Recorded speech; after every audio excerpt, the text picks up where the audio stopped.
yang kurang berpuas hati. তুমি মানুষ কিসের বড়াই করছো? Dan surau ini ramai di Bangla. কেন অহংকার করছো?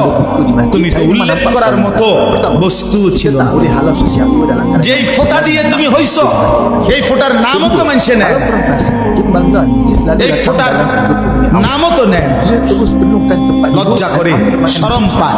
Jadi nak তুমি tak সেখান nak, থেকে anda হইছো juga kenalah datang মাতবরি করো। 30 minit lebih awal atau lagi অহংকার awal. করো।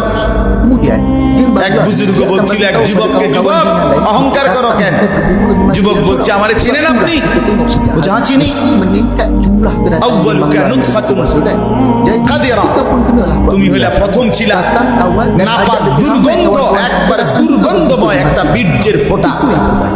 Dan এত itu দুর্গন্ধ sebab kita যেই tak দুর্গন্ধের harus কারণে melakukan তোমার মা বাপ melainkan দুইজনকে গোসল masjid dan করতে surau হয়েছে। itu dia nak buat sel tertutup dan untuk khadiah dia sendiri.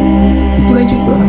দুই নাম্বার, masjid dan surau তোমার itu, শেষ পরিণতি কবরে orang akan datang লাশ masjid dan kita tak যেটা boleh অল্প halau কয়েকদিনে dan kita tak boleh পচে datang. গলে